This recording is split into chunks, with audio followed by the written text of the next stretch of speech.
Hey guys, so I'm doing some last fix up. I need to connect my mic.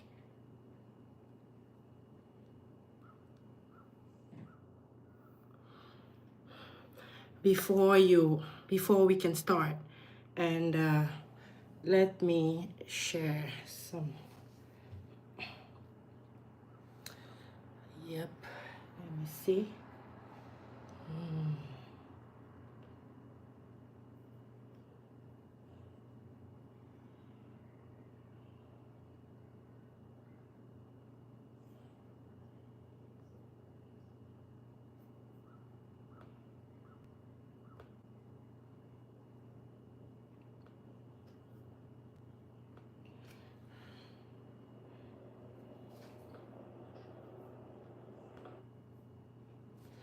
Okay, just making sure I can see your comment and your questions. And yes, let me see if my mic is connected. So last check.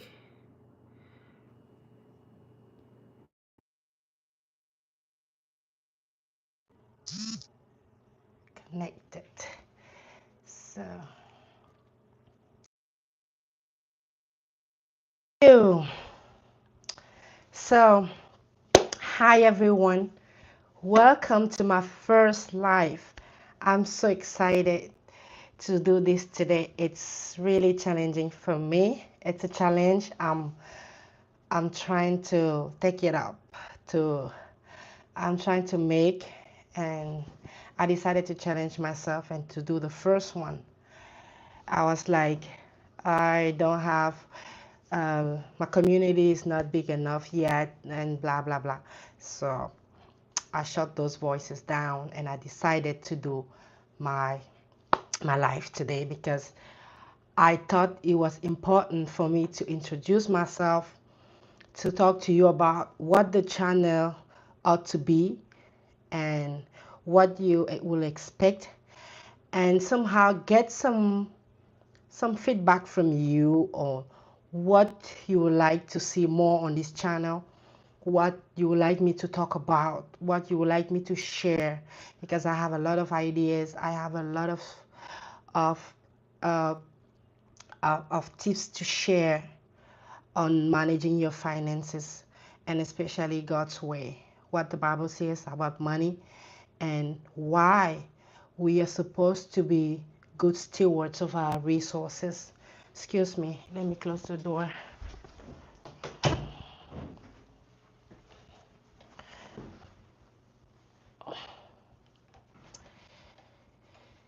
Yes, so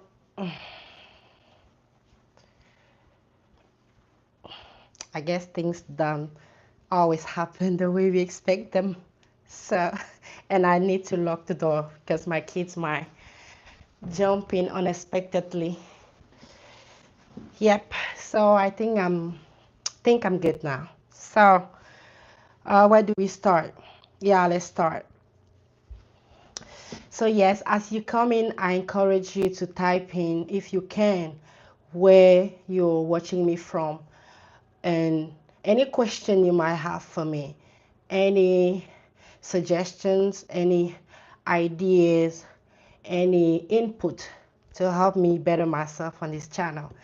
So today I'm going to be talking about few things. I'll share where the burden started about this channel. I'll share uh, maybe my story. I don't know, few things about me, not everything. They said women don't tell everything. Well, this is not the platform for it. So I'll just share what is important and pertaining to the channel. So, and then I think I wanted to talk about also the 15 proven strategies that we use to get out of debt, and share those nuggets to help out some people uh, maybe struggling with their finances. If you're not burdened by debt at this time, it's really good. It's good for you. It's really good to know that. And I'll be talking specifically for those who are struggling and who are carrying that burden and don't know where to go. it can also help you share that with someone else. So share the video with someone who might be interested. And again, in the comment, just add your input, comment, questions, and I'll be glad to answer them. So let me check in the comment section. I don't know if you can hear me, but just let me know if you can hear any sound from me.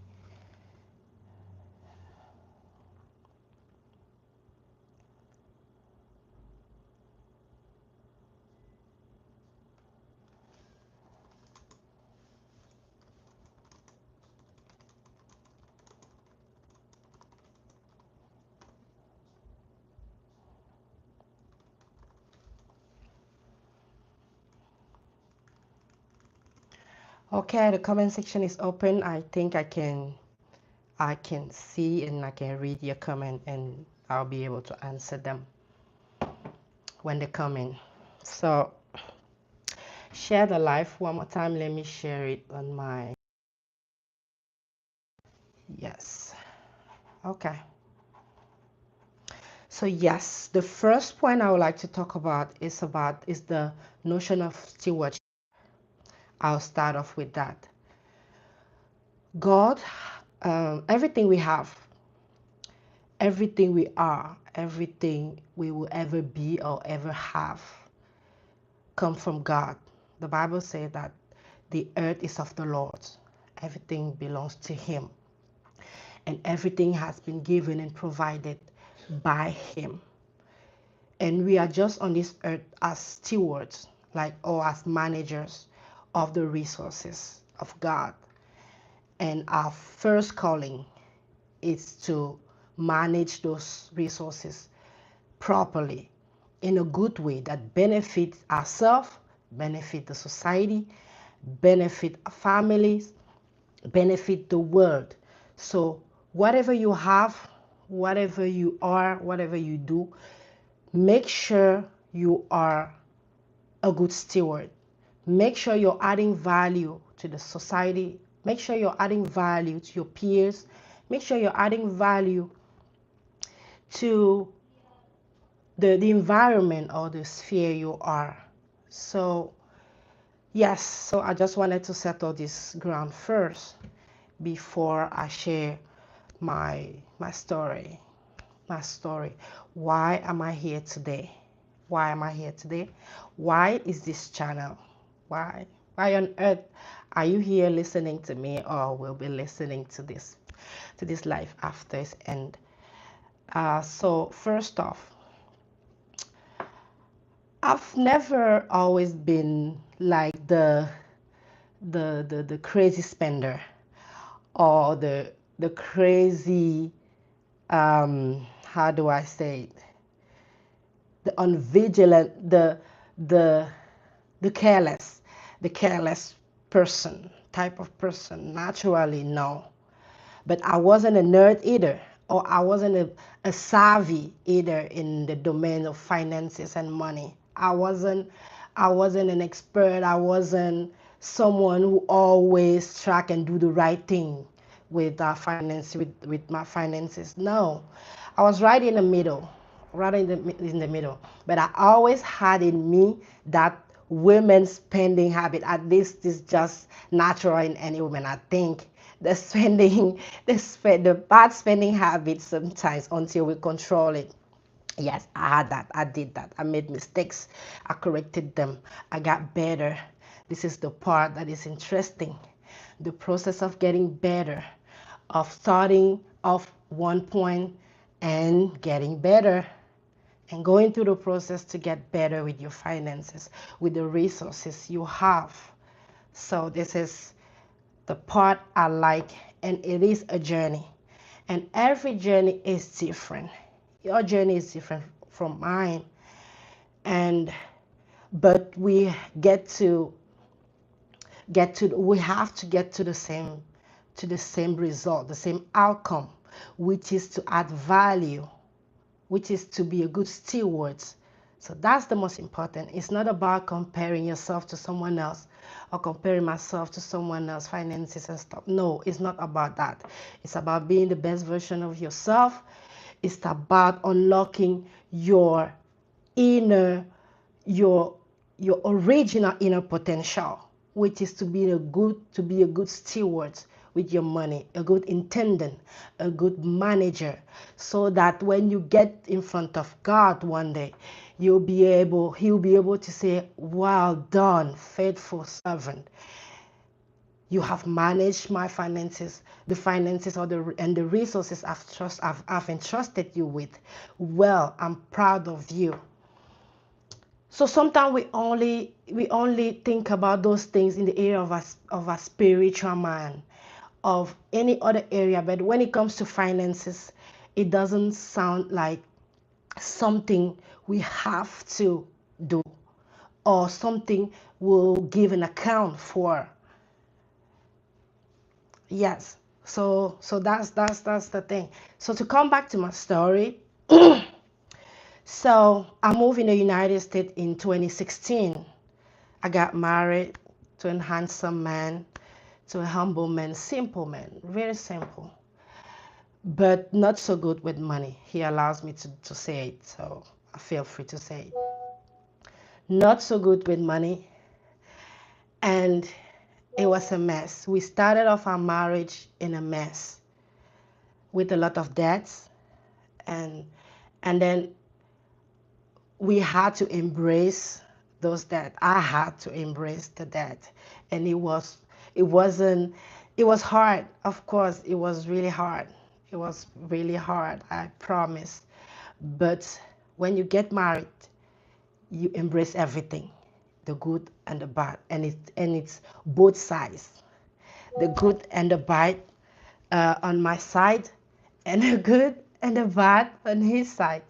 So you have to embrace it. You have to embrace the full bank account. You have to embrace the debt, the crazy debts. You have to embrace the bad characters. You have to embrace the moods. I was really moody, a moody person. You have to embrace all that, both parties. You have to embrace that. And yes, I did. We did.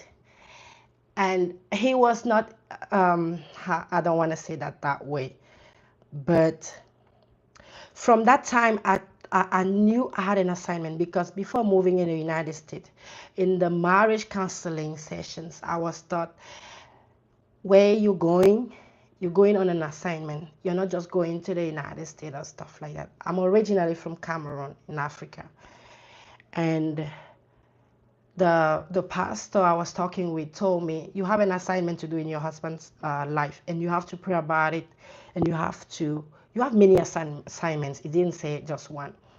You have to pray about it, and when you get there, in the toughness or hardship of marriage, remember that you have an assignment. So the first point was to say, I discovered, was like, okay, I need to position myself as someone who can help him, who can add value to our relationship, to building a house, and specifically in the area of finances. So I decided to get better with my finances and to be able to fix the mess. At that time, we owed around, doing the calculation, it was about $62,000 in debt, car loans. And at that time, we only had one car. Car loans, student loans, credit cards, a lot of credit cards, and what else? Yeah, anyway, we didn't have a mortgage, of course, but it was just consuming debt, consumers debt, consumption, debts of consumptions, debts that are not attached to any asset. And then once I reconciled that with myself, that I have to fix this, because the way you make your bed is the same way you're sleeping on. I was like, I don't see myself in the next few years with the same financial situation. I don't see our marriage in the same financial situation. So I decided to make a plan. We sat down, we did what we call the plastic surgery. We cut off every single credit card. We cut off all those credit cards. We pray about it. We took new resolutions. And then we made a plan, a 5-year plan. And the 5-year plan included those 15 strategies I'm about to talk about. It was hard. We didn't have any honeymoon because I was like, we cannot have a honeymoon and get a debt to get it. So you're going to add a debt on top of debt. It was I couldn't conceive that in my mind to get another debt to go on a honeymoon. So I was like, we are going to postpone our honeymoon, fix our financial situation before we can, even if we have to go on honeymoon with the kids later on, it's okay. But the most important thing is to have a strong foundation, is to have a deep foundation that can last longer. So yes, we drafted after the credit card surgery. We cut everything. We did a burial, all those good stuff. And we drafted a plan, 5 year plan, and then we committed ourselves to follow this plan and see the next 5 years being transformed by principles, by new habits, and by the leading of God. So yes, I'm so grateful because my husband is not someone, is not a macho guy. My husband is not someone, he'll say, no, why do you want to take over our finances and help and stuff like that. No, he was humble enough to know this is not my strength at the moment, and I trust you to help us in this thing. But today my husband is a different person, because in the process you both get education about your finances, so that if I'm not around, if I'm no more around, he'll be able to do it. If he's not around, I'll be able to do it. So yes, and we'll be able to pass on a good legacy of wisdom, financial wisdom, to our kids or to people around us. Yes, so that's the whole story. So we are like 10 years, not 10 years, almost 10 years in March. We are like 10 years later. And I have a lot to share. I have a lot to say, because after 3 years, we paid off all the $62,000 dollars in debt. We were free. And I remember that day I was pregnant of our first kids, and it was just amazing. It was just amazing. We we had a little meeting and thanking God for what He has done. But I really want to add up, it's like, as you do what you have to do, God is faithful to bless your effort. God is faithful to bless your effort.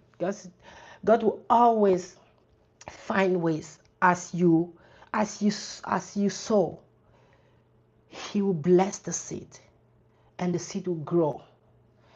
So we were around, I think, 31,000 K, doing a lot of stuff to pay off debt. We were just focused on that. And then the Lord opened the door, and my husband got a compensation, and we pay off the rest. So we pay half of it, actually. And then God blessed us with, I think I remember, 33,000, and we pay off the rest. So something that might take you longer, trusting God will make it. We cut the time half and half. So the factor of trusting God is really important. And when I say trusting God, is to do your part and believing that He will do His part. His part is to make you whole. His part is to extend your limits. His part is not to do everything for you. His part is to extend your limit, is to meet you where you are and extend it, because he knows mere humans as we are limited. That's where the miracle of God intervenes, when you are limited. Because he has already given us abilities. Abilities. That's why God will not come and brush your teeth. No, he has already given us that. And there are things we have to do. There are things we have to do to manage our finances. There are habits we have to do. There are principles we have to follow. There are relationships we have to get close to be better in the area of finances. And God can bless you through those relationships. We've had that in our network. Switching our networks to connect with the right people in the area of our finances have changed many things, open doors. Someone will give you an idea and then you apply it. Someone will give you, oh, I have this investment. Do you see? Can you? Just because you were close to the person. So those stuff are really important. So God will not just give you money, but he can connect you with the right people. He can make you go to the right place at the right time to get the right opportunity, the right blessing. So let me go in the chat and see, I see some questions coming. Let me check and answer them before I move forward. So, hi, my sweet flower. Okay, Leslie Vanel. Thank you for supporting. Thank you. Hi, Lillian. It's amazing to see you here. What motivated you to take this journey of financial education? Good. What is your take on dogma of you need a credit score in the US? That's a good one. Thank you, Leslie. Thank you. So the first question, I'll just answer the first question real quick. What motivated me? What motivated me? The first thing that motivated me was the financial mess that I had. The second thing that is linked to the first one is because I think I had ambitions. The vision is really important. Having a vision for your life is really important. The Bible says that people without vision perish. So the vision of your life, of yourself, is really important. You always have to have a vision of where you want to go, what kind of person you want to be. So the second thing that motivated me is because I had a vision. Deep down inside of me, I know I have a seed of greatness. I know I want to do great things, not for people, not just for people, for myself. I want to add value to the society. I want to be a better person. I don't see my life being broke because I don't represent the God I serve. Because when I read the Bible, I don't see myself as someone who is supposed to survive the world, the world or the society. I see myself as someone who wants to change it and be part and contribute to the world to be a better place. So that's really important. So the inner motivation comes from that. If you don't have a vision of where you want to go or what you want to be in a few years, if you're not there yet. So at that time, 10 years ago, that's where I was. I was like looking at this financial situation. I need to get educated, and especially in a new system. I just immigrated in the US. So my question were like, how do I understand the system? How does money works here? How? Because it's different from where I come from. Where I come from, we use cash. We use mostly cash. But here you have credit card. You receive letters from the mail giving you this, giving you that. So I decided to educate myself, first of all, because it was a new system for me. Second of all, I had a vision. I have a vision of my life, of where I wanted to go. Somehow, it was not always clear to me, but I knew where I wanted to go or where I wanted to be. So that's another thing. And I wanted to be a good wife too. The Bible said that as wives we are helpers. So I was like, okay, let me learn more about this money thing in the United States and then help my husband better. I need to make him rest, not stress. I need to make our home a different place. And sometimes I was like, I want to live in a good house. I want to be so much knowledgeable that I can help people as well. I can educate people as well. I always have that burden to help, to coach. I think is one of the gift I have. Maybe not talking in public, no, but coaching and follow up with people is something I've always been. So I needed to educate myself. I'm still educating myself, and it's a journey learning. So yes, so that I hope I answer your question, your first question. So the second question is, what is my take on the dogma of you need a credit score in the United States? So this question, from my knowledge, I don't pretend to know it. Of course, I don't even know that much. But from what I know as of now, there are two things to it. I think when this system started in the United States, like the core of the system, the notion of credit card, of credit score, was not really important.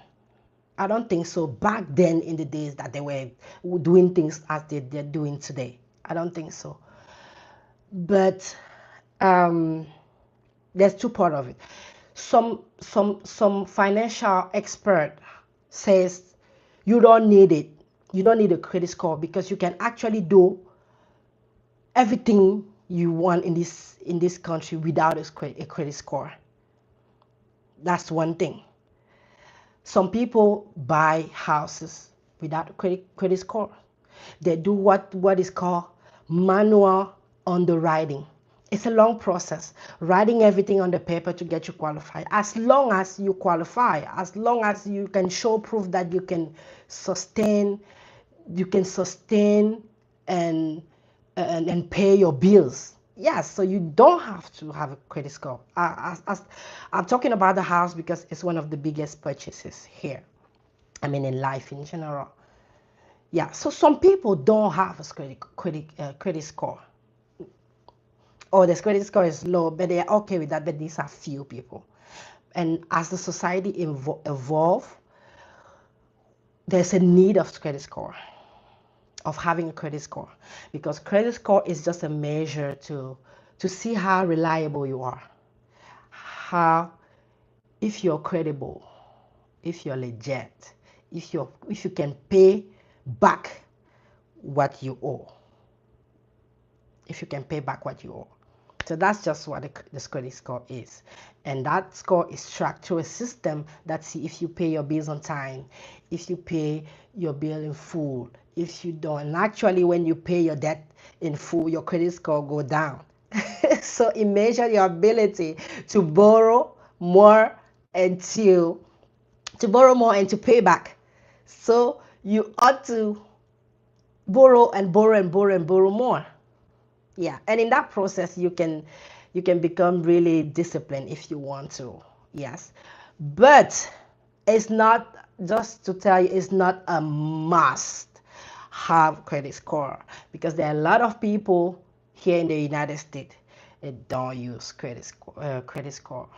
It's not the grand majority, no, but there are people still using manual underwriting to do their stuff, paying stuff with their debit card, paying stuff with cash and stuff like that. Yeah, so all the baby boomers, they will tend not to have it. I don't have specific statistic on this, but from what I know, you can dig deeper in that in your own personal research. But you can.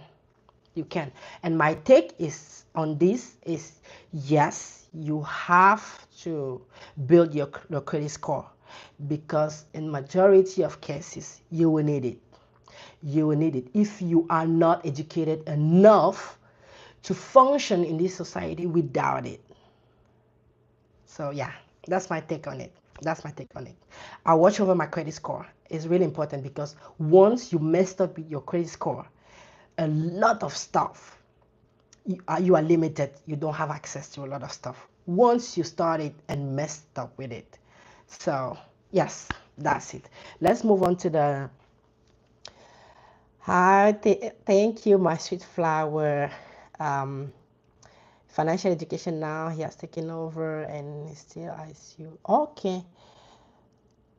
See you as the one who can better handle finance. This part of your life as a couple. Financial education now.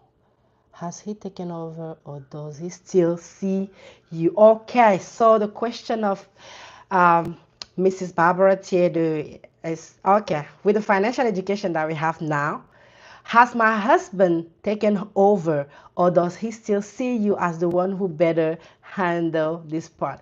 So at this time right now in our couple, we we have grown together. I think he got to the point where he catch up with me. Of course, we still have some stuff on my side as well, but we got to a point we had to do it together. We had to do it together. So when we buy a class, a financial course stuff, we sit down and we watch, or one person will watch it and explain to the other. Also, we have financial meetings. So he's not just, I refused. I told him, no, I don't want to be handling this thing myself and just letting you know the numbers. No, you have to be involved, because if I'm not around, how how will you know this account is here? How you know this account means this? And the other point I told my husband was, if I'm not around, you're supposed to be transferring those skills to our kids. I will not pretend to be to always be around. No, no, I integrate that in my way of thinking, that I might not be here at any time. So he has to be actively involved in the process. Yes, we decided for him to be actively involved, not just me. Even if I've become the nerd or the savvy, I'm always interested in the area of finances, reading books and stuff like that. It's something I like, but as far as our finances are concerned, he must be involved 100%. And this is what we have been doing for the last 3 years, for him being involved, because it's one thing to get educated and it's another thing to put in practice, because the process is bored. And because the process is bored, sometimes people get tired of it. So that's a lot of yes. Yeah, so that's it. So your partners, the one who was not always attracted to the finance, to taking care of the finance, must join. It's a partnership relationship. It's a partnership relationship. Yes, as you said. Let me see if there's another question. Oh, Lumiere. You're welcome. You're welcome. Thank you for your willingness to share your story to educate many. This sharing is coaching and teaching. Thank you so much, guys. Essential. Hallelujah. What job did you and your husband secure while paying off debt? Good question, Lumiere. What jobs did you and your husband secure while paying off debt? Good question, and this is the very interesting one. So I'll be short because there's a lot to say. So my husband was in the military when he got married. He was in the military. He was a specialist, E4, and the salary after taxes and taking off about 1,500 in debt to pay off debt. So we only had 2,000 a month. He was an E4 Army soldier at that time. This is around 2016. Yes. And then I moved in the United States. I didn't have any job. Of course, I didn't have any job. And we rounded around $62,000 in debt. And yes, so that's where we started. I didn't have a job. And then I joined the military. I joined the military 6 months later. And then I was just a part-time reservist. So I was just bringing in $250 a month because I was just working 2 days a month. And then I got a job. I got a job with the government. And I was not bringing that much. I wasn't bringing that much at that time. I think I was bringing in a month 3,000 or 2,000, something like that, after taxes, retirement and stuff. Yes, something like that. So these are so the first 3 years we were paying off those debts. Yes, he was working in the military. I was working part-time in the military, and I was working in the government. So after working in the government, I went back to school full-time. So I didn't work for a year. This is like 2019, 2020. I didn't work for a year. And then after that, I went back to work. But your question is, why paying off those debts? So working in the government and in new field, it wasn't even my field. So that's why I wasn't paid that much. We decided to pick up side hustle gigs. So I used to do Amazon delivery, Amazon Flex. I don't know if you're familiar with that, Amazon Flex. And yes, Amazon Flex. And my husband he's a mathematician. He was doing math tutoring online. And sometimes I did French tutoring online and earning some incomes. So these are the things. Apart from our jobs, we were doing side hustle. So I'll pick up delivery after work. And Amazon Flex pay really well because some weeks I'll be making 500, 400, 300 if I'm working around like 6 to 8 hours driving shift, like 2 hours per day and stuff like that. So we did that for a time, and he was bringing more money as well from the tutoring. So these are the main jobs we were doing apart from the main job we were doing. Yes, so side hustle. And then after paying off debt, we had some other type of side hustle. But I think your question, you were asking why we were paying debt, what job. So we had our jobs and we had those two side hustle. And then I like to sell stuff. Even if I was buying most of my stuff in thrift stores, but I'll still sell them if I don't use them. If we move, I'll sell them. I'll sell some stuff. So I'll get those money from those places, Yes. So what job did you and your husband secure while paying off debts? Yes. So, and then we got more education. After paying off our debts, we were in a better situation. My husband became a data scientist. I became a lab scientist. We're earning more. And up to today, we earn a little bit more.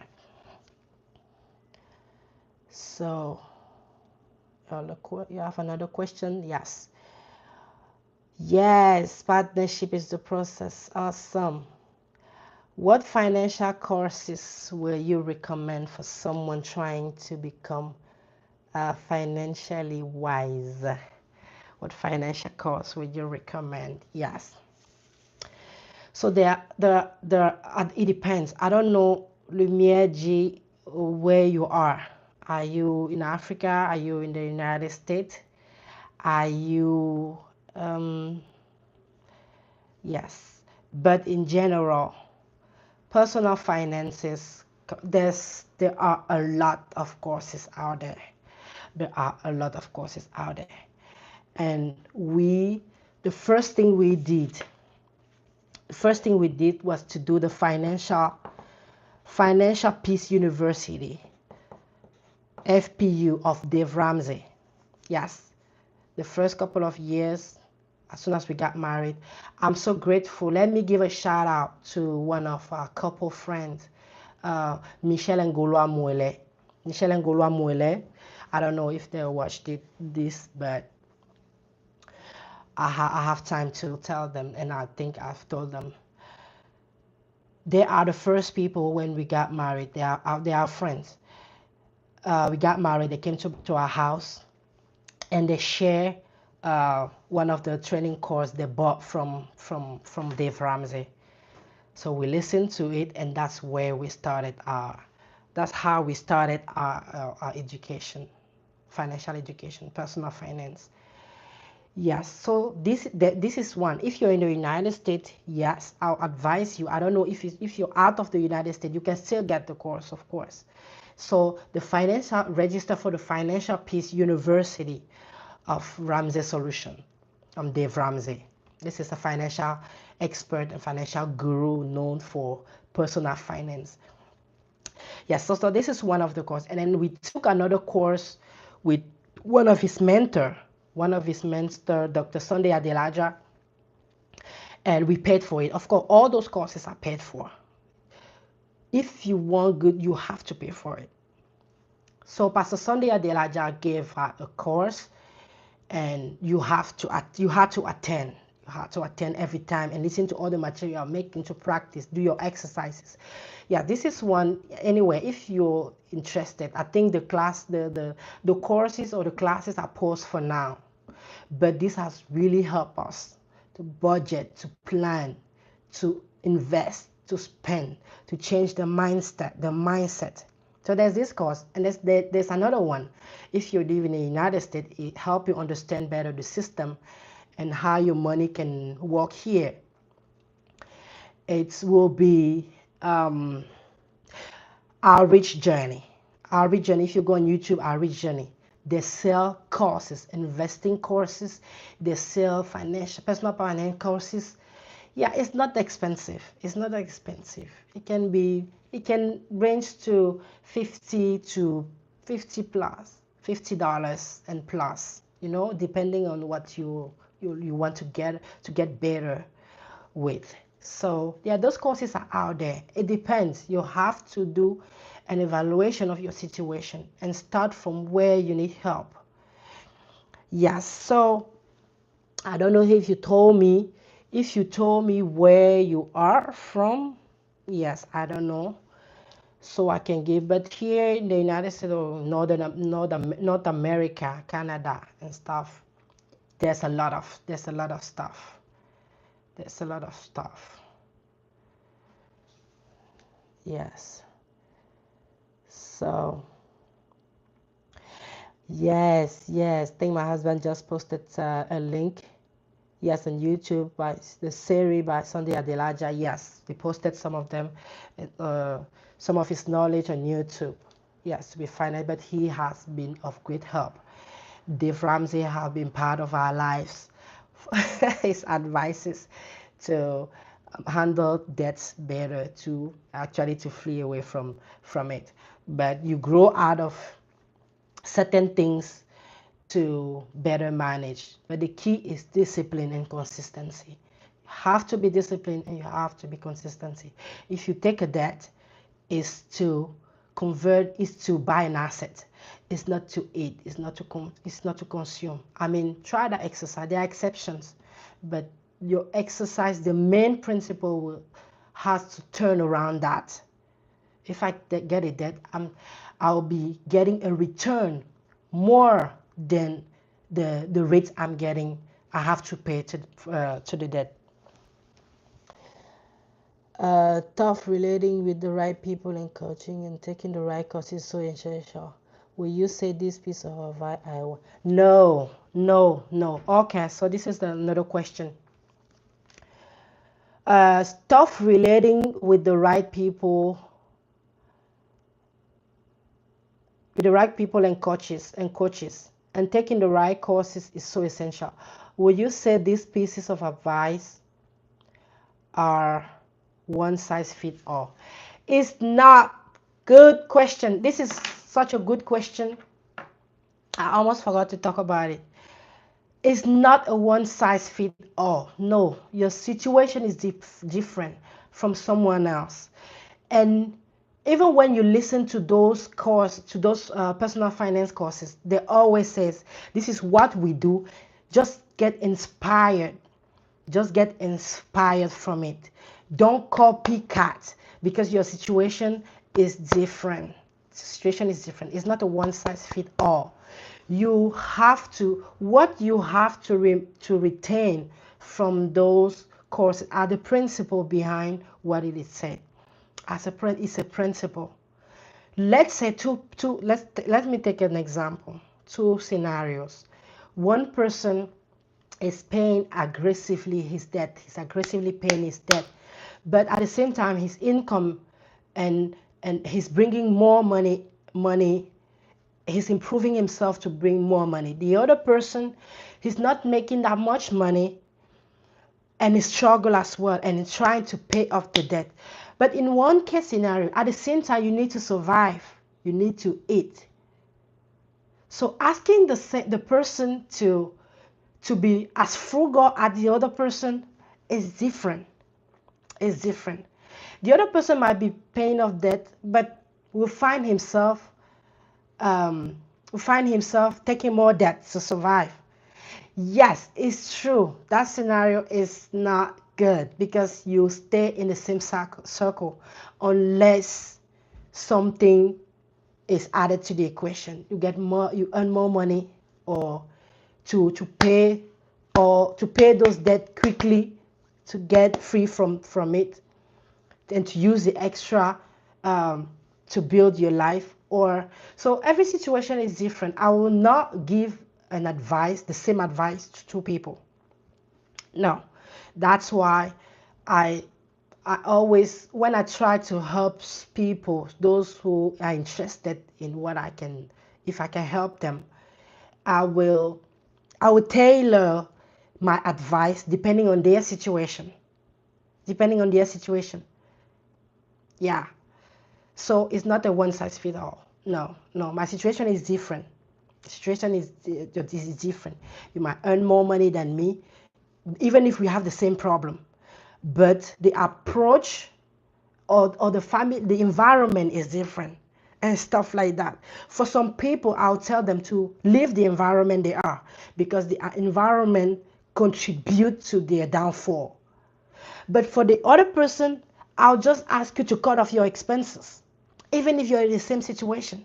I'll tell the other person to downsize his house, to go to a smaller house. But I will not ask that, for example, to a family of 5 kids whose house is enough for them to downsize. No. So it depends on the situation. It depends. The needs financially is different.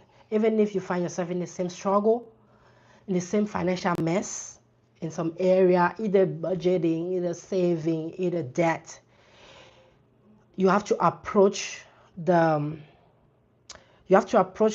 situation, the case, in a more holistic way. It's just okay, just because you have debt, no, you have to pay, you have to be frugal. No, you have to evaluate what's going on, why, what around you affect your potential to have debt and stuff like that. Anyway, I have my plan that I use to get things out. Yes, to help people depending on their situation. No, but the principle remain the same. Yes, it's a cas par cas, as we said in French. It's a cas par cas. Thank you. Sorry if I talked a little bit more. Yes. Okay, Lumiere, you're in the United States. Yes, so there are a lot of resources. Here. Dave Ramsey, Our Rich Journey, YouTube channels. There are a lot. For example, in the area of debt and how to manage it, there's this Ramit Sethi, Dave Ramsey. It's a lot. There's a lot. Just type personal finance and stuff. There's a lot of courses. So maybe if I speak with you, I might know exactly what to recommend. But in general, I'll say, in the area of personal finance, you can listen to Dave Ramsey. You can listen to Our Rich Journey. You can listen to this. You can listen to that. Um, Okay, really amazing your presentation. How can you wrap it up for African guys for their context? Okay, being an African, I think I can say something about it. Yes, I think I can say something about it. As I said earlier, I'm originally from Cameroon. I was born there. My parents are Cameroonian. Yay! I'm so excited and so proud of where I come from. And I lived there, and I lived there for 27 years. Yes, I moved here when I was 26. Yes, 26 years. So I can say, yeah, the context is different. And both sides, none is better than the other one, because America is such a society of consumption that is easy to lose yourself. It's easy to lose your good habits. It's easy to be broke. It's easy to waste your money at the same time. And in the other side, in Cameroon, in particular, in Africa in general, we handle more cash. So if you don't have money, you will not buy it. And and access to credit is difficult in Africa compared to here. Access to credit, the first day you get here, your mail is on the way to suggest you a credit card. As soon as your social security is up, the mail is on the way. The first week you have a credit card suggestion. So compare to America, access to credit or debt is so easy and stuff like that. But it's the same principle, I'll say. It's the same mindset, I'll say, for my African peers, for my African family, for my African friends, for my Cameroonian people. It's the same mindset. We ought to be good stewards of our money and resources. God has entrusted us with those things so that we can manage it. Manage it to give Him glory. Manage it to be better citizens. Manage it properly to add value to ourselves, to our family, and to our society. So that one is fundamental. It's for everyone, regardless of where you find yourself. Now, in a specific way, taking into account the context, the notion of discipline still. Being disciplined with your money is still. In America or in Africa, if you're not disciplined, your financial situation will be a mess. In Africa or in America, if you borrow and you don't pay, it's the same penalty. It's just different. It's just different because the way you give back the money back in Cameroon, back home, is different from here. But it's still severe in both ways. I don't want to get into details and stuff like that. So the mindset is the same, either here or back home. The mindset is always the same. It's the same thing. Maybe I'll go a little bit deeper if the question is specific. Like, okay, in the context of in Africa, yeah, you see, it's still the same. You still have to save, you still have to invest, you still have to get rid of debt, you still have to better your finances, you still have to educate yourself. And that's I think that's also one of the access to financial education, especially personal finance. In my country, Cameroon, we still have a lot to do. Like there's a lot of stuff to work on, and that's one of one of the project I'll be working on.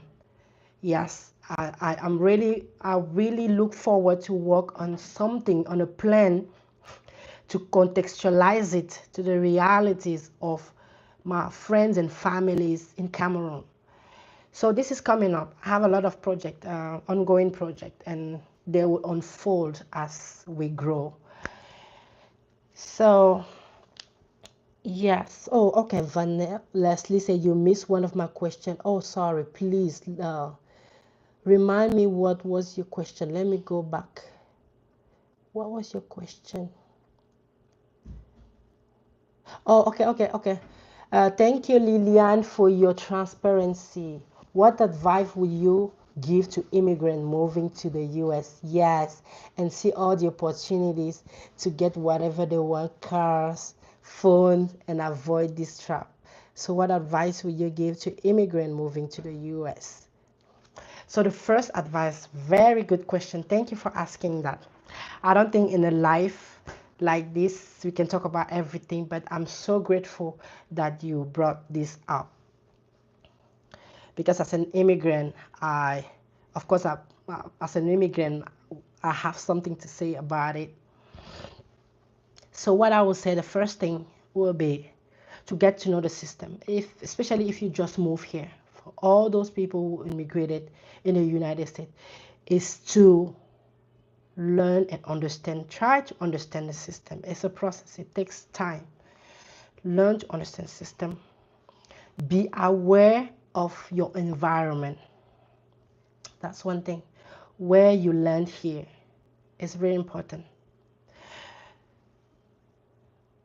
I wish for you, when you get here, you meet with the right people who are having right habits or have the right information when you went for immigrant here. But handling money in this country, in America, has become like a more than a skill. You have to have more than a skill to be able to abstract yourself from the demand. You are so demanded here that, I mean, there's a lot of opportunity, there's a lot of stuff to make you spend. That's how the society is becoming, with the marketing, the ads, and all those stuff. Everything around you wants you to spend. So the system is against you. The system is against you. American system is is capitalism. So it's only about money, money, money. Money has to run, but business have to run. You have to spend money. Things are so attractive here. Things can easily distract you from the person you were before moving here, because we have that idea like, okay, if we move from Africa or from another country, we are more disciplined, but when you get here, if you don't pay attention, if you're not careful, you will lose yourself into spending, because there's too much in TVs, commercials everywhere to push you to spend, and you cannot tell me otherwise. So let me specifically answer your question. What advice will you give to immigrant moving to United and see all the opportunity to get whatever? Okay, see all the, of course, yeah, see all the advice. I'll say, get to know the system, get with the right people who seems to have the right information. Look at how people live. Look at how people live. Don't just get impressed by the beautiful car. Maybe you see another person with your dream car or in your dream house. Let me bust that bubble. I'll bust that bubble, because most of the things we have here are debt. The beautiful house you might see is debt. It doesn't even belong to the person, because if you cannot maintain the payment, the bank will take that from him or from the person. The cars, the furnitures, everything can be financed in this country. Everything can be financed. So it's easy to say, okay, yeah, I'll just pay and I'll pay for the month. And then you find yourself with so many things you're financing. So when you get your paycheck, everything goes to pay to debt. I know what it is. We had that. You earn money and 2,000 goes to paying debts. And you're comfortable. How are you going to build wealth? So your circle matters. The people you associate yourself matters. You have to check them. You have to check them and see if they're handling their money well. You have to ask the right question. Ask the right questions. Take classes, educate yourself. When you see even one person who have a different mindset in your environment, cling to the person, stick to the person and ask, how do you do this? How do you do that? And you will notice in your own community here, the majority of thinking is not, I need to pay off my house, I need to pay off my car, I need to, no. It's get as much as you can. No, it's on credit. You pay every month as you work. But there are people here after 20 years, after, you don't see a substantial things, because those things that you buy to consume, they fade with time. They fade with time. So that would be my advice. Educate yourself about the system. Educate yourself about finances. Associate yourself with good person, with good people, and above all, have vision. Have a vision. Why am I here in the United States? There are a lot of opportunities, not just opportunities to spend, but opportunities to grow, opportunities to know more. This is a country we have internet easily. You can, information are out there. Even if you don't want to pay for a course, you just need your time to invest in your time to learn more, or to know. You don't always have, we just buy from people who knows already, because we want to gain sometimes, want to gain sometimes. Yes. So yeah, that's the thing. So that's the thing. Yeah, have a vision of what you want to become 10 years from now. We have a vision, my husband and I have a vision of what my life looks like in the next 10 years from now. So I will be 20 years in America. I need to be different. Not different in terms of having a lot of stuff, no, but different in having my time, free time to go wherever I want, whatever I want to do. Enough of the passive income that I don't have. If I work on my purpose. I work on a job that I like. Yes, of course, live in a more comfortable house and have my kids' education rolling, so that when they get a certain age, they don't have to get into debt. So those stuff, you have to have a vision of what you expect from the system. The system might be against you. That's what you have to know. The system can be against you, but you have to go against it with different strategies. If not, you will get swallowed. Yes. So that's what I can say on that part as an advice for now. And also an advice that I give to people is, okay, you don't just work on your money for nothing. As you're having a vision of where you're going, you have to have a vision of contributing, of giving back, either to where you come from or to give back in terms of what you can contribute, you can give, the gifts and talents you have. And those require money sometimes to sharpen them, or to, so it's not just it's not about having a lot of money, having a lot of resources. No, but for what? Why? Because you get to a point where you need to be fulfilled. When you have money, you need to be fulfilled by giving back and pouring into other people's life. So that's another advice I'll give, to figure out their purpose in life as they grow financially, and they know. Some of people might be like mine. I feel like I need to empower people financially. This is one of them, one of the things I have to do. So first, I have to fix mine. I have to be in the position that I know enough, that I've practiced enough to be able to transfer to other people. So just to give you an example. Okay. Thank you for your question again, Leslie. That was a great question. And probably I might go deeper in future videos and deeper on that. Okay, another question. When debt free, should you throw all caution to the wind and fly free? Are you still living frugally, or have you loosened the grip somewhat? Is there a fear to slide back? Yes, there is a fear to slide back. Yes, yes, yes. I love your question. And this is a question that always goes to my mind, to be completely honest with you.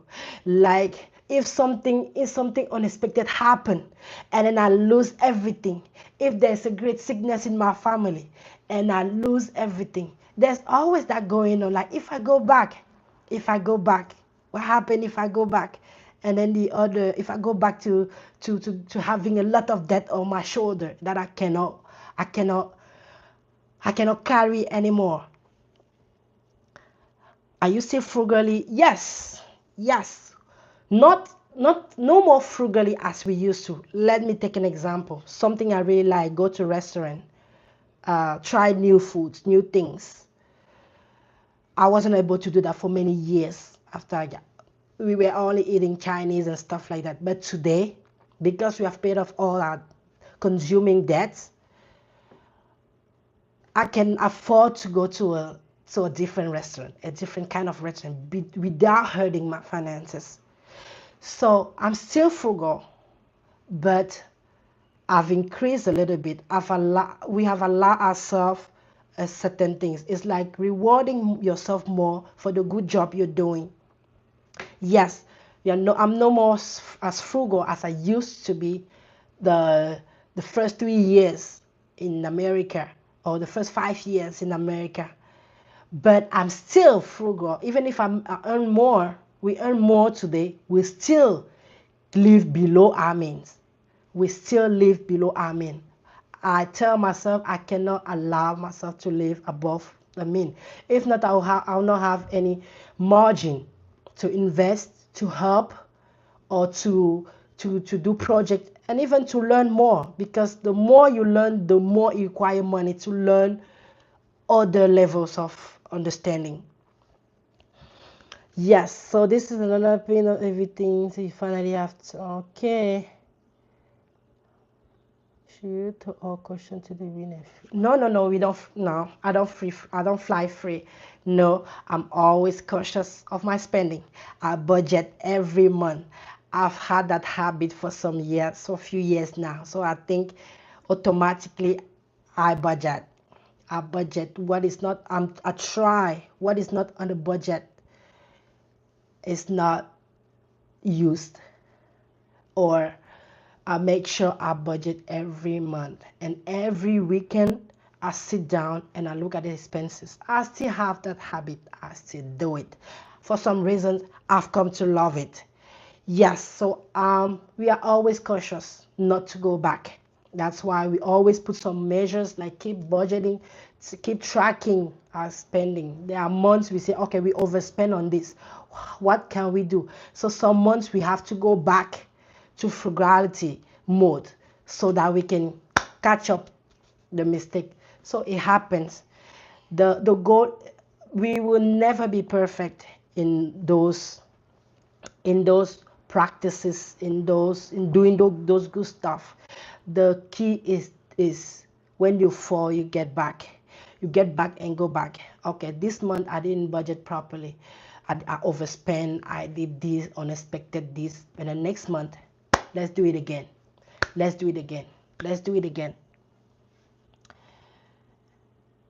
Yeah, I said it. So the fear to slide back is actually that fear that help you not going back, not going back to bad habits. You you constantly have to have that fear of losing what you have, and put stuff around. They call it security blocks, like having an emergency fund. They said for single, financial experts say for single, you have to save 3 months of monthly expenses. Yes. And then for married couple, 6 months. I recommend a year. I mean, of course, depending on your situation. Again, depending on your situation.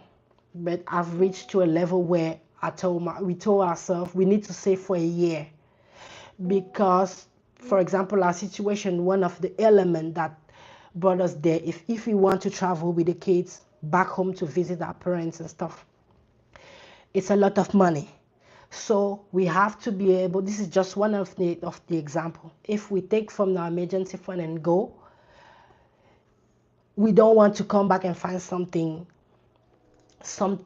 like an empty bank or an empty emergency fund. So we always keep an emergency fund. Always keep an emergency fund with us. So this is one of the things, yes. And of course, you do other things left and right. And knowing that if something major happen, you will be able to handle it promptly and quickly. So these are the stuff that just keep, yeah, that keeps me from. But that question is still there. That question is still there. Like, oh, what if there's a crisis, crisis? Like we know someone in Ukraine after the war, they lost a lot of stuff. People in Ukraine, they lost. How will you describe? So these are the things. How can I prepare in such, at least do your part. At least my mind is do your part. Whatever happened, there are things you cannot control in life, but you do your part. Do the things you can control. Work on the thing you can control. And then the things you cannot control, God, as I said earlier, will always extend your limits and open doors. That's why I said the crucial thing in the middle of this is to trust God. Is to trust God. Have God on your side. Have God on your side, and He will take care of you even by accident. Okay, another question. This life was supposed to be 1 hour, man. I guess we are still rolling. Okay, a few more questions. Okay, paying debt on everything you have. So you finally a time to own just a wheel of a car, one room, just a TV. Yes, life is in seasons. There are seasons you drive 2004 car, and there's a season you drive a brand new what is the latest car that people like, Lamborghini, or I don't know, I'm not big on cars. Yes, there are seasons in life, but as long as you pay those cash, or you've paid them off, you're good. Especially on the depreciating assets. I'm not a big fan of having debt in depreciating assets, so you have to pay them off. And in that season where you buy it new, you have enough money to pay it cash. So just bring that cash in. So follow up question from the question about the job. Okay, how much did both you and your husband bring in from your job at the end of the month, and how much of it did you put in paying our debts? Okay, so there's two parts to this answer. So how much, let me just tell you, Lumiere, currently we don't have consuming debt. We don't have consuming debt at this time. But when we used to have consuming debts like credit card, car loans, and stuff like that back then, let's say, yes, I can tell the amount, because I don't want my husband to be uncomfortable telling the current numbers. But I can tell you how much we earn at that time. So from 2016 to 2020, let's take those 4 years, right? We were bringing in around 6,000, 6 to 7,000 after taxes and after the retirement cutoff. 6,000. So, but it went gradually. It's not that was like the end of those, because I told you at that time I was not working consistently. I was doing side gig, part-time in the military, and my job with the government wasn't really it. And I went back to school full-time. So the situation is different today. But at that time,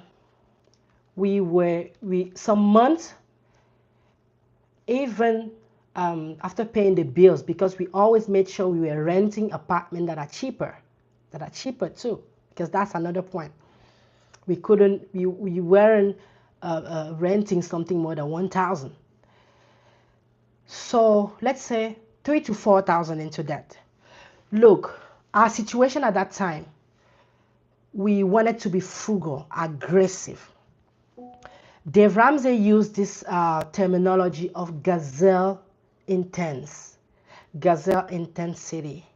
because the Bible in Proverbs 6 verse 4 to 5 talks about something like run like a gazelle from the hand of the hunter. So that's the mindset. You have to run. So at that time we were so aggressive that we were just breathing, paying off debt. So every amount we could have, apart from taking care of our needs, we're going into debt. So that was our situation at the time. That was our situation at the time. Even caring for families, we were not as into it as we are trying today, because we wanted to get rid of it, because we were like, the sooner we get rid of those debt, the better financial shape we will be. So that's the thing. So at that time we were paying more than 50% of our income, or around 40 to 50% of our income to pay off those debt, going into those debt, one credit card at a time, one student loan at a time, one car loan at a time, one this debt at a time. So your other question, how much did your husband bring in for your job at the end of the day? How much did you pay? Yes. So yes.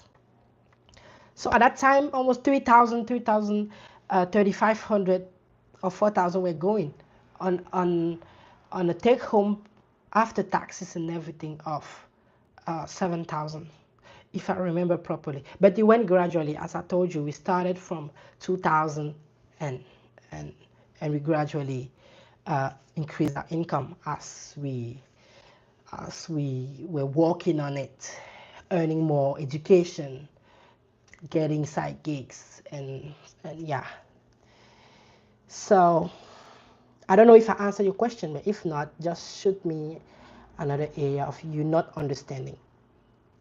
Based on the question regarding fallback, how can I balance paying off debts with saving for emergency and probably retirement? Good question, Garen. Thank you so much for this question. So there are many schools of thought on this question, but what I will advise you, if you have any savings and if you have debt, it might be hard, but this is just one way of saying, take your saving and pay off your debt. And also, now there's another level to that. You have to, what are the interest rates on those? Because some debts are really 24%, 25%. You're giving away free money. So it depends on the situation. It's not a one answer to every question. Yes. So that's what we did. We didn't have emergency fund. We didn't have savings when we were paying out of debt. This was with our context and what we told ourselves. We took everything and pay off if we had any savings. That's another thing. Of course, you always have to have a cushion, like something to always fall back on. That's why Dave Ramsey in his baby steps said that baby step number 1 is to save a starter emergency of $1,000. $1,000 is just to fix a tire if it breaks down. It's just to do a quick thing. And then baby step number 2 is to pay off your debt, the smallest balance to the largest. And the third baby step is to save 3 to 6 months of money expenses as an emergency fund. So it depends. You can save some money depending on your situation. Are you single? Are you married? Do you have kids? Of course, you always have a cushion to fall back on. Yes, you always have your starter emergency fund, but it doesn't have to be your full emergency fund. And then attack. You need to fight. I used to be a soldier. I'm still a soldier at heart. So fighting and resisting the challenge. I know what it is, either in life or when I used to serve in the military. So you have to attack those. Your paycheck comes in, you take off your needs, you take off, you're sending money back in Africa, as all of us, and then the rest you dump that into your debt. You dump, and depending on the amount, let me tell you, I have a story. I have one of my colleagues in the military. She was going for, she graduated pharmacy school, and then her first job, not the first job, she was working as a pharmacy technician. Yes, earning around $15 an hour, $15 an hour. And after she graduated, she told me, okay, now I'm earning $90 an hour. So what I'm gonna do, $45 an hour will go to pay off my debt. At that time, the balance of her student loan was $130,000. So 3 years later, she's done. But she took this. She didn't. I don't think she had an emergency fund unless a cushion. And then she got married in the time. She done. It's just about commitment. It's just about commitment. Don't worry too much about, okay, the emergency fund. Yes, it's true to have that. And in that process of paying off debt, you have to trust God. You have to trust God to not, so that you don't have a major unexpected event to put you more down. So those are the things, when you rely on God, He protects you from those things and stuff. As you're doing the right thing, God is doing His part. Yeah, so that's it. So you can get a starter emergency fund, but your focus should be paying off your debts. Paying off your debts. Because when you finish your debt, you have, I was so happy when I had an extra 3,000. It's such a joy. An extra 3,000 coming back to you to do other stuff. And the part of investing, I have so many scripts that I to shoot some videos on investing, because investing is not just for the sake of investing. You have to know what you're doing. Don't invest in something you don't understand. So your first step should be to focus on your debt. Maybe probably investing the regular company on your retirement account, but don't do the habit of Americans, which is, okay, to buy stocks all over the place. Some buy even a lot of real estate, but they have consumer debt. And I'm focusing on having consuming debt, like credit card, car loans, those loans that are not attached to an asset. I'm talking about specifically those. You have to attack those. And as I said, the first step is to stop borrowing. The first step is to stop borrowing. When you stop borrowing, you will not go deeper. You will not go deeper into that. So you stop borrowing, and then you focus on paying those off aggressively. But again, situations are different. If I have more information about your situation, I might tailor it differently. Yes. So. Yes, so I don't see, oh, Philomene Christelle. I'm glad to see you, to have you here. Thank you for watching, stepping in. So I don't know if there are any more questions. Yeah, so I'll do this live sometimes to talk about more questions, and my future lives I'll bring in people. I'll bring it. So I'll open the floor for you to come on, and then we'll talk about anything finance, anything faith related, faith and finance. This is what the channel is about. So yes, I'll bring in some of my friends to share their testimonies, to share the journey, because I have exciting friends with exciting stories. I look forward to it. So make sure you subscribe, make sure you like. If you don't have any questions, I think we can close the live at this time. But let me know in the comment if you have any other question. And then also, I'm working on big thing. Let me just let you have the exclusivity of few stuff that are coming up. I'm working on a planner, a budgeting planner like this. I'm working on it. It's one of the projects. I'm really working on it. And after many years of using so many planners, I've like, okay, the perfect planner for me should have a dimension. It has to have a budgeting aspect, a journaling aspect, and a spiritual aspect. So I can't wait for that baby to be born. So I'm working on it, and then you'll be the first on this channel to know about it and get your copies. I'm also working on templates to share with you, budgeting templates that I already have, um, paying off debt strategies, and some few ebooks. So you'll be the first to be notified as soon as they are done. So thank you for your time. Thank you for your presence. I'm really grateful. I'm really grateful for you. Thank you for being here, for listening and believing that I can add value to your life, to your finances. So we are all in this journey together. I don't pretend to know more than you, no. But yes, so thank you, and I will see you in my next video or in my next live, and I'm open to suggestion if you think I can do better, of course. So thank you guys, and I'll see you next time. Bye.